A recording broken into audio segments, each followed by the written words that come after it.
자, 오늘부터 이제 로마서 말씀을 함께 이렇게 매주 수요일마다 나누려고 합니다. 로마서 그러면 기독교의 복음을 가장 잘 설명한 신약 성경이라 이렇게 이해하셔도 좋습니다. 종교개혁자 마틴 루터 같은 분은 이 로마서를 가르쳐 뭐라 그랬냐면 가장 순수한 복음이다, 그렇게 말할 정도로 이 로마서를 대단히 가치 있게 여겼습니다. 그래서 수요일마다 로마서를 생각하면서 이 성경 자체를, 로마서 자체를 좀 이해하는, 이 로마서가 어떤 성경인가, 로마서의 내용을 좀 묵상하는 그런 시간을 좀 가져서 복음의 내용, 교리의 내용으로 좀 무장하는 성도들이 되면 좋겠다라는 마음으로 오늘부터 강해를 시작하도록 하겠습니다.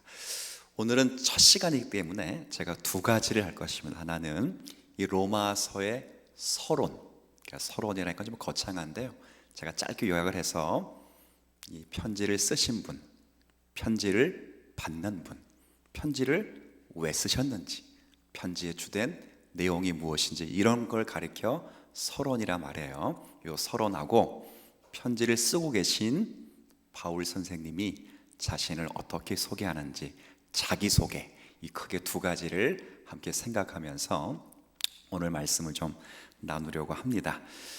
자, 일단 로마서입니다. 서, 로마에게 쓴 책서, 편지 이 뜻인데, 편지 그러면 딱 있어요. 편지 그러면 일단 누가 쓰는 사람이 있죠. 쓰는 사람. 그럼 쓰면 받는 사람도 있어요. 그렇죠?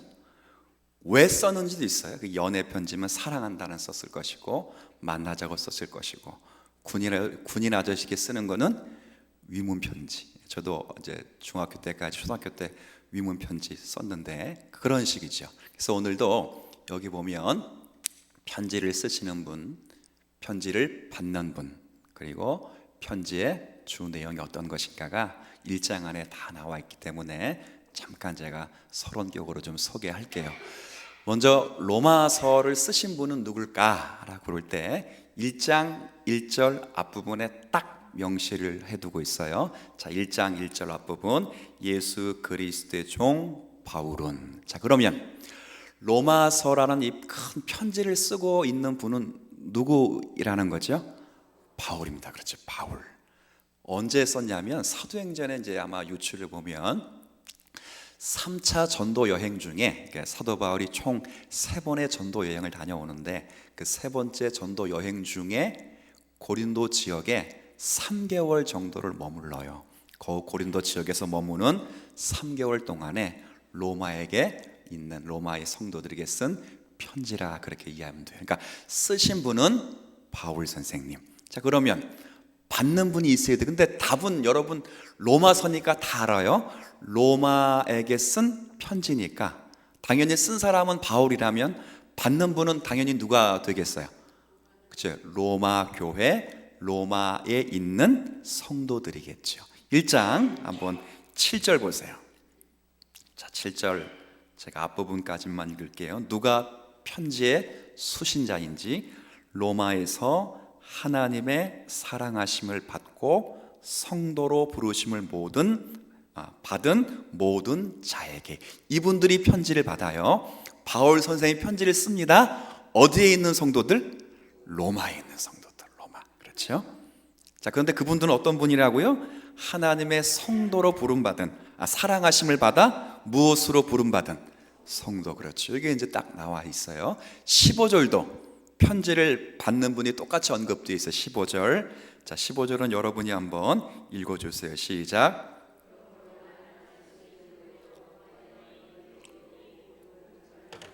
예. 자, 어디에 있는 사람들? 그러니까 7절과 똑같죠. 근데 15절 말씀을 제가 다시 읽어드릴 테니까 뉘앙스만 잠깐 보세요. 15절. 그러므로 나 바울은 할 수 있는 대로 로마에 있는 너희에게도 복음 전하기를 원하노라. 자, 그럼 이 말은 사도 바울이 로마 교회 성도들에게 복음을 전해봤다는 말입니까? 여태까지는 못 전해봤다는 말입니까? 그렇죠. 그렇죠. 자, 사도 바울이 지금 편지를 쓰고 있어요. 어느 교회 성도들에게? 그렇죠. 근데 로마 교회 성도들은 한 번도 바울 선생님의 복음을 들어본 적이? 그렇죠. 없어요. 15절에 분명히 없어요. 그럼 로마 교회는 어떻게 탄생하게 됐냐면 크게 두 가지 설이 있어요. 참고들 알고 계세요. 하나는 바울보다 먼저 큰 사도였던 분이 있죠. 예수님의 12 제자 가운데 성깔급하고 자칭 첫 번째라 부르는 사도 누구 있어요? 베드로가 아마 로마에 가서 복음을 증거하지 않았을까라는 첫 번째 추론이 있습니다. 근데 그 추론보다 더 강력한 추론은 사도행전 7장 8장에 근거해서 사도행전 7장에 보면 스데반이 멋진 설교를 하고 스데반이 순교를 당하자 스데반의 순교로 인해서 예루살렘에 있었던 기독교인들이 그 순교와 핍박을 피해서 이방 지역으로 점점 도망을 나가죠.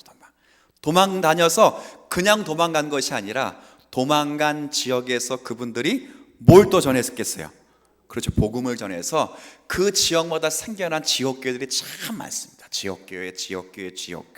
바로 그런 교회로 태동된 교회가 아마 로마 교회가 아니겠는가. 그러니까 저도 이 생각에 거의 동의하고 있는 사람이니까 스데반의 순교 이후에 많은 예루살렘 교회 성도들이 기독교인들이 밀집되어 있었거든요. 근데 하나님이 스데반의 순교와 고난을 딱 주시니까 이분들이 순교를 피해 도망을 갔는데 도망간 건 안타까운 형편이에요. 그죠? 고난받고 어려움을 겪으니까. 그런데 도망가고 나니까 하나님의 나라는 점점점 그렇죠.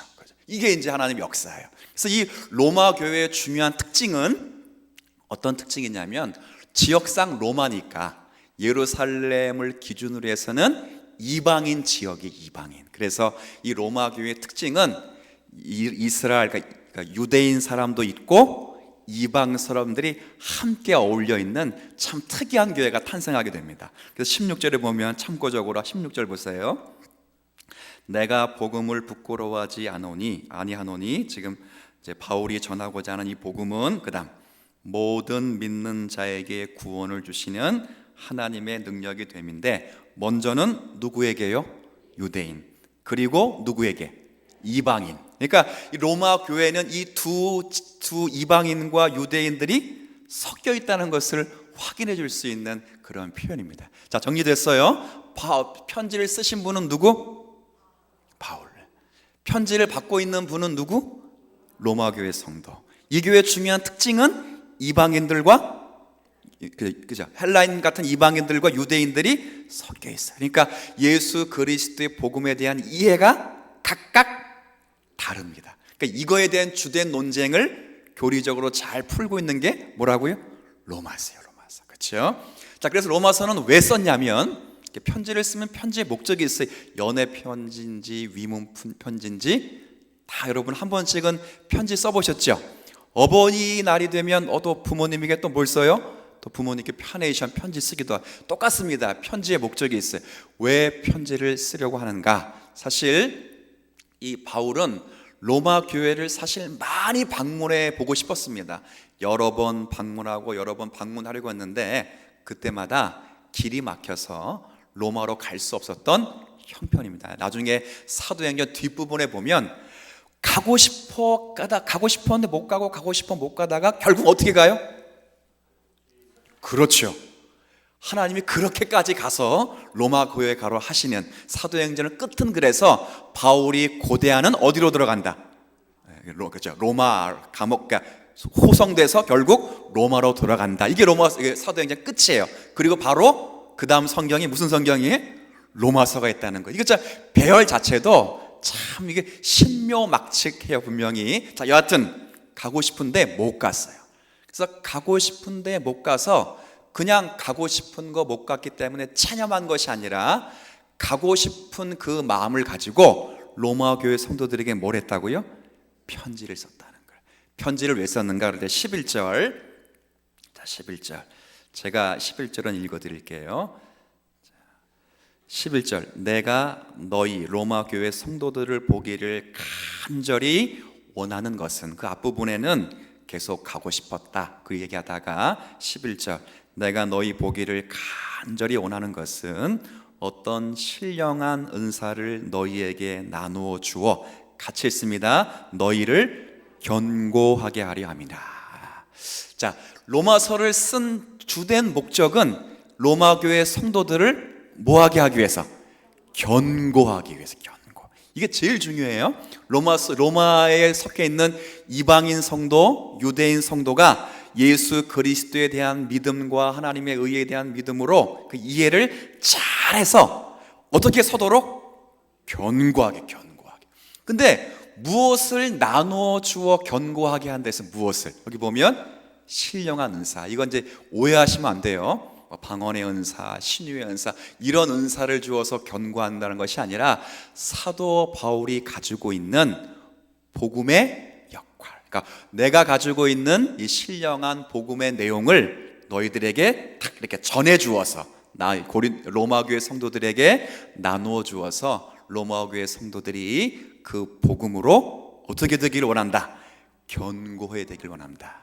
그러니까 사도 바울의 목적을 잘 생각해 보시면 이게 무슨 의미가 있는 표현이냐면, 예수를 믿어 구원을 받았다. 이것보다 더 중요한 것은 예수를 믿어 구원받은 성도는 계속 어떻게 해야 되냐면, 한 번만 따라해 주세요. 자라가야 된다. 사도 바울은 여기에 목적이 있어요. 로마 교회 성도들이 예수를 믿어 구원을 받았어요, 못 받았어요?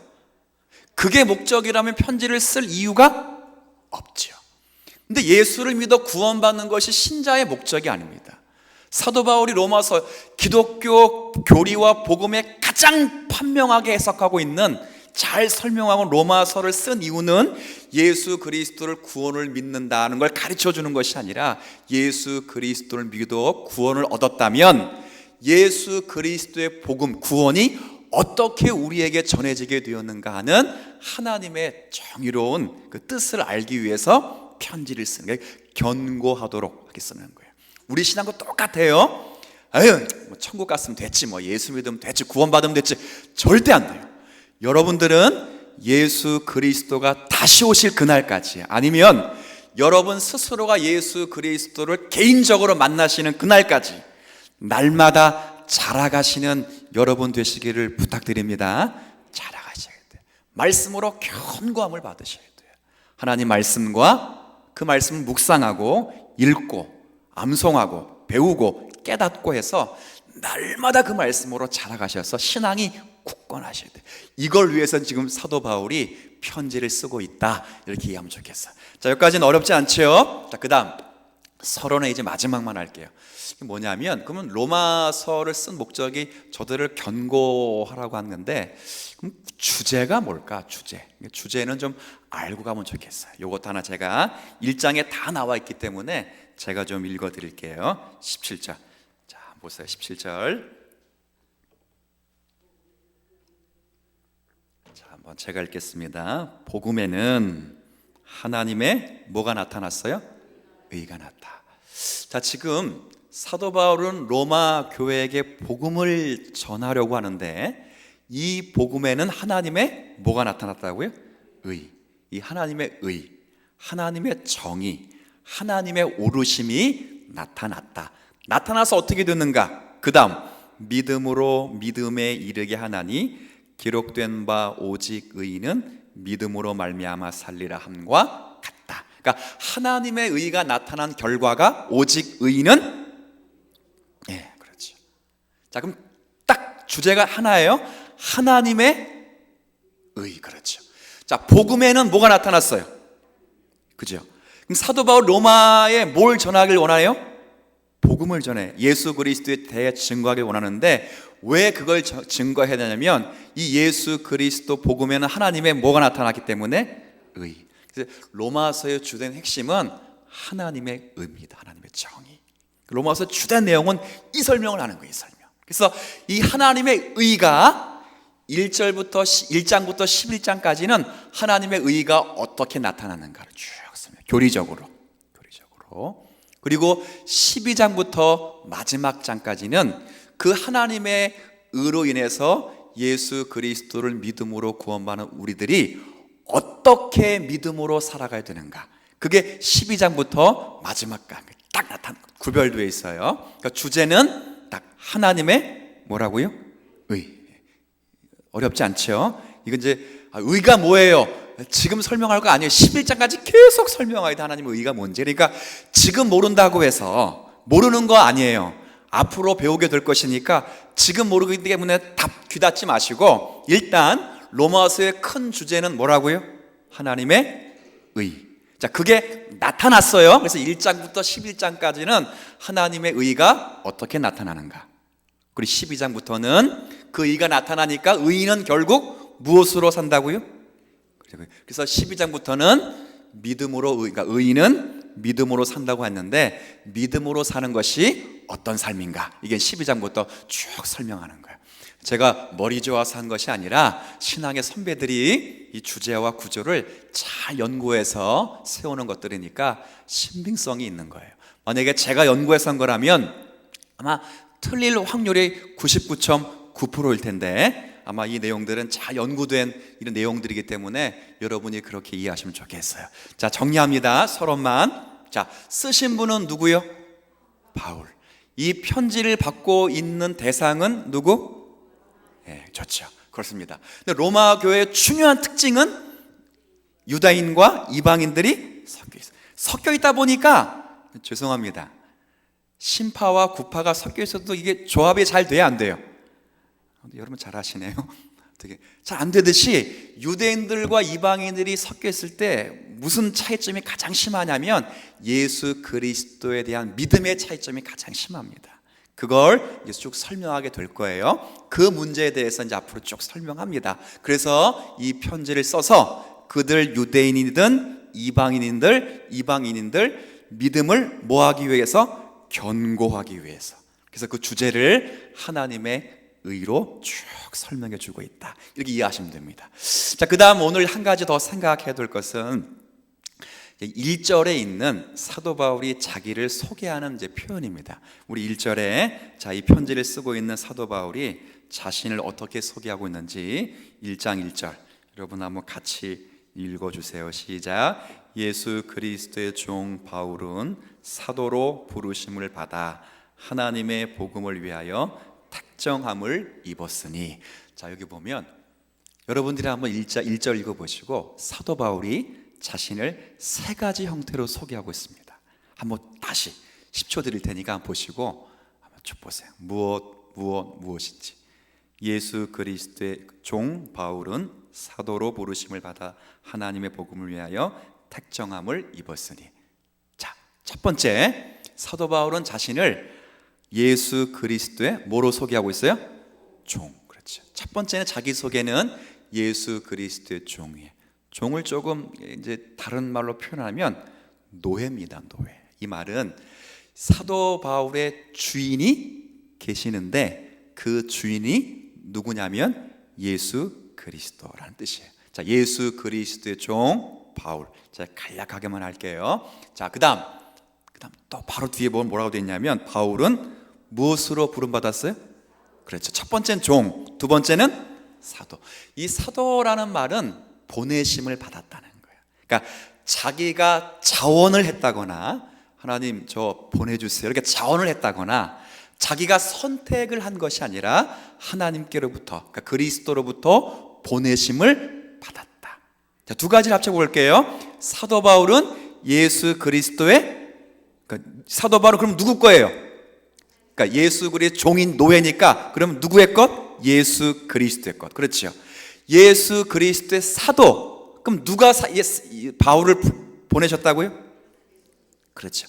이 사도라는 말은 보내심을 받은 자라는 뜻이거든요. 사도라는 원래 뜻이 보내심을 받은 자이기 때문에 사도 바울을 보내신 분이 바로 예수 그리스도, 이렇게 되어 있어요.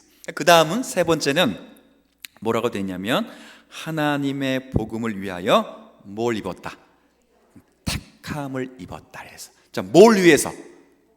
복음을. 그럼 복음이 뭐예요? 복음. 그렇죠. 자, 2절. 자, 오늘은 이걸 안 할 테니까 2절을 보세요. 이 복음은 2절 하나님이 선지자들을 통하여 그의 누구에 관하여? 자, 그럼 복음은 누구에 관한 이야기입니까? 그렇죠. 아들에 관하여 예수 그리스도에 관한 이야기가 뭐예요? 복음이에요. 자, 그러면 1절을 다시 생각해 볼게요. 예수 그리스도에는, 그러니까 사도 바울은 누구의 종? 그렇죠. 사도 바울은 누구로부터 보냄을 받았어요? 예수 그리스도. 그죠? 사도 바울은 하나님의 복음의 특정을 받았는데 그 복음은 누구시라고요? 그렇죠. 예수 그리스도를 위하여 택정함을 입었어요. 그러니까 전부 지금 무엇으로 소개되고 앞에 뭐가 다 따라 붙었어요? 그렇죠. 예수 그리스도의 종, 예수 그리스도의 사도, 예수 그리스도를 위하여 택함을 받은 자. 누구? 바울. 이게 바울일 뿐 아니라 사실은 7절 보세요. 자, 7절 같이 있습니다. 시작. 로마에서 하나님의 사랑하심을 받고 성도로 부르심을 받은 모든 자에게 하나님이 우리 아버지와 주 예수 그리스도로부터 은혜와 평강이 있기를 원하노라. 이 말은 1장 1절의 그 모든 표현이 사실을 우리에게도 적용될 수 있는, 로마 교회 성도들에게 적용될 수 있는 그런 내용이에요. 그러니까 사도 바울은 예수 그리스도의 종, 예수 그리스도의 사도, 예수 그리스도를 전하라고 택함 받은 하나님의 일꾼, 이렇게 되어 있어요. 그러니까 전부 사도 바울은 누구와 관계되어 있냐면, 다시 한번 누구와 관계되어 있어요? 예수 그리스도. 이걸 가르쳐 주는 거예요. 그러니까 기독교의 가장 중요한 정체성은 바로 그거예요. 하나님이 보내신 예수 그리스도. 이거 가장 중요합니다. 그러니까 우리 똑같아요. 저와 그러니까 여러분과 저의 정체성을 증명해 주는 단 한 가지 사실이 있다면, 저와 여러분의 정체성은 누구로부터 규정되냐면 예수 그리스도. 그럼 기독교인에게 예수 그리스도를 빼면 설명이 된다, 안 된다? 안 된다는 거예요. 이건 기독교인뿐만 아니라 교회도 마찬가지고 기독교도 마찬가지예요. 그래서 기독교의 가장 중요한 정체성으로 확인되어야 되는 건 언제나 예수 그리스도예요. 이걸 대단히 중요하게 사도 바울이 강조하고 있어요. 그래서 교회는 항상 이러한 정체성에서 벗어나는 실수를 많이 하기도 합니다. 제가 성경 하나 이제 읽어 드릴 텐데, 자, 갈라디아서 말씀 한번 보세요. 자, 갈라디아서 한번 가볼게요. 여러분, 갈라디아서 3장 한번 볼까요? 3장. 제가 가진 신약 성경으로는 304쪽입니다.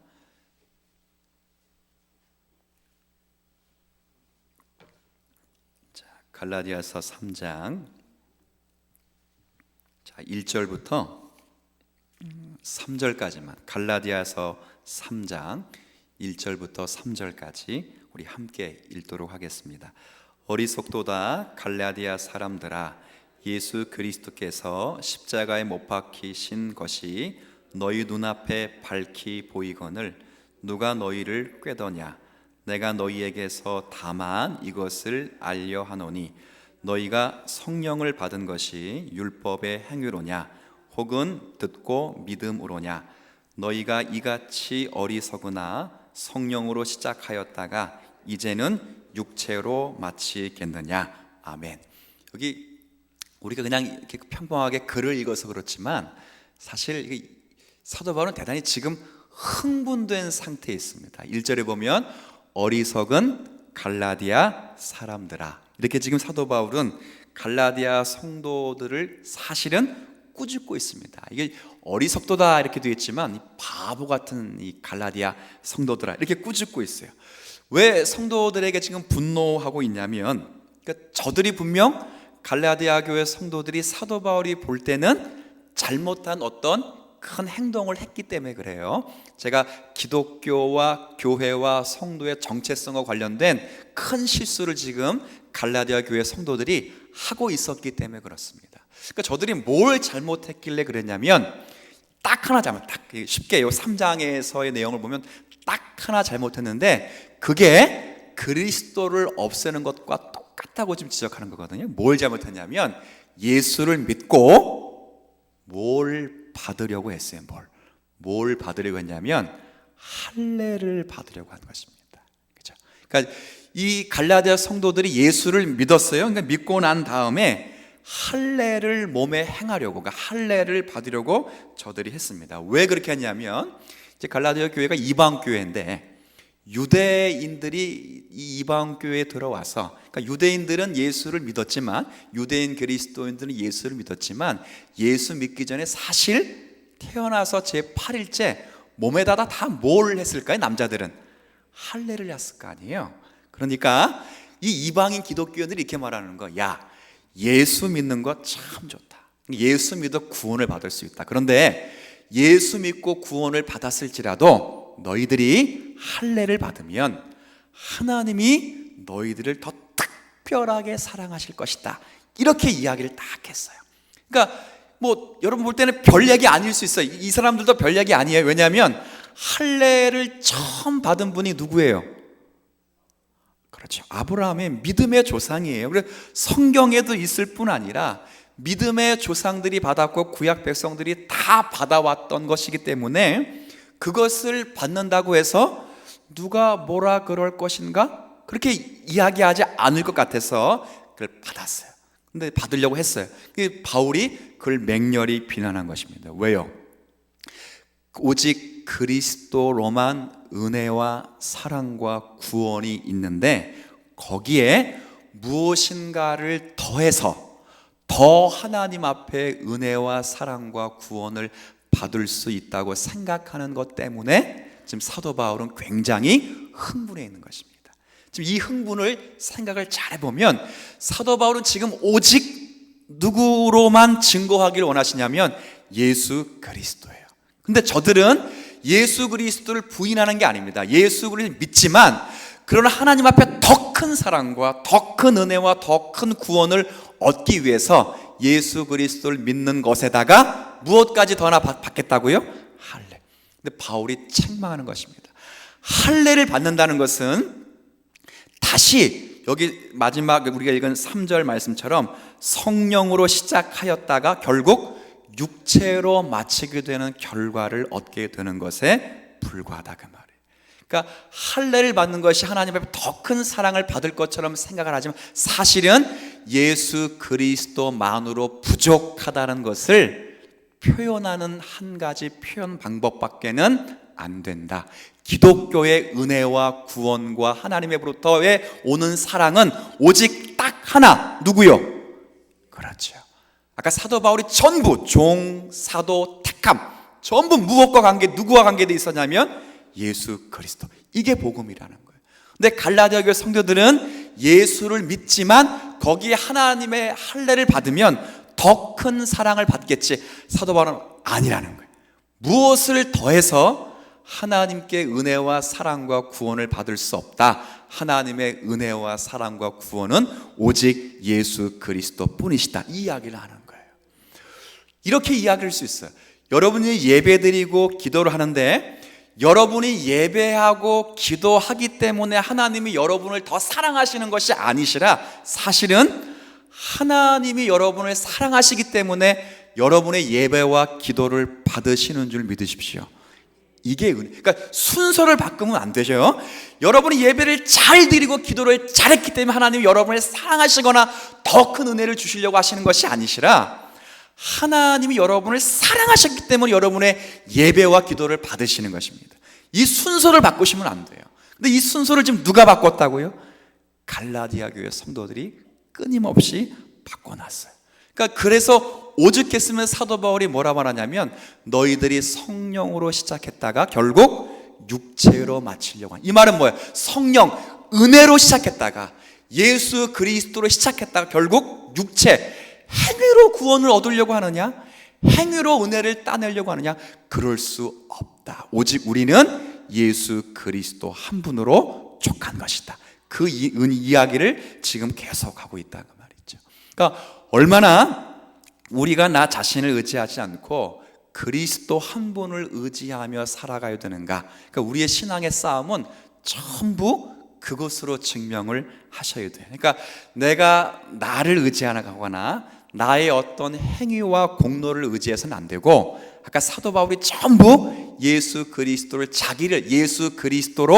자기를 소개한 것처럼 우리도 똑같습니다. 전부 나의 나됨은 하나님의 은혜라고 말했던 바울 사도처럼 저와 여러분의 모든 정체성은 예수 그리스도로 증명되는 성도로 사는 것, 그리고 그것을 알고 그리스도를 의지하며 사는 성도들은 정말 하나님의 은혜와 사랑이 가득하다. 성경은 그 이야기를 해요.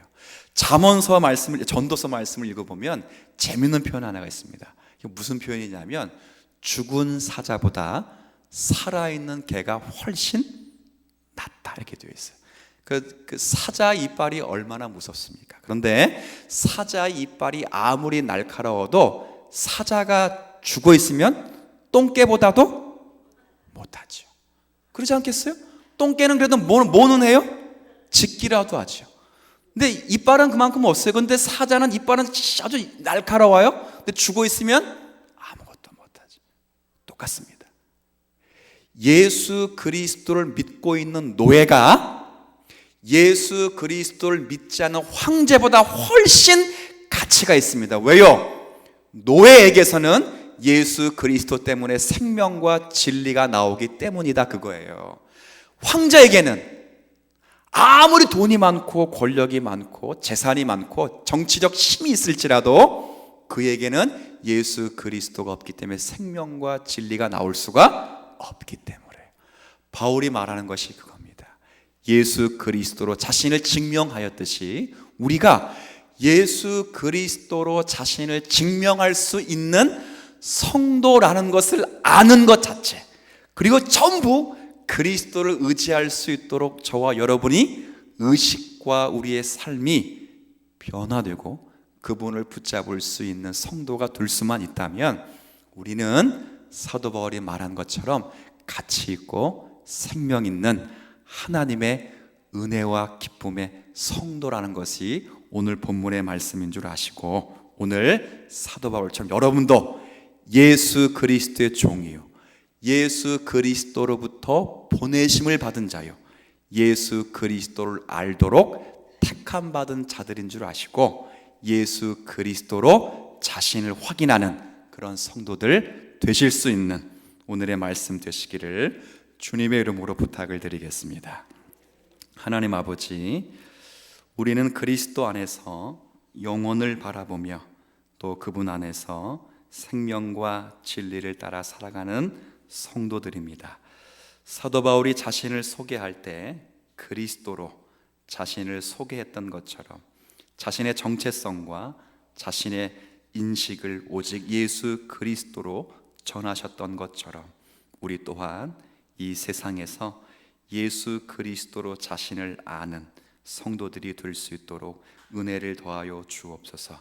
때론 세상에서 우리들이 부족하게 보일지라도 우리들은 그리스도 안에 있는 자들이요, 그리스도로 부름받은 성도들이며 그를 위하여 택함 받은 자들이고 그분의 종임을 기억할 수 있을 때 우리가 정말 복의 근원이라는 사실을 깨닫게 하시고 이것이 성도가 가지는 힘이며 능력임을 기억하여 오직 그분 안에 있는 것으로 감사하며 사는 성도들 되도록 은혜 더하여 주옵소서.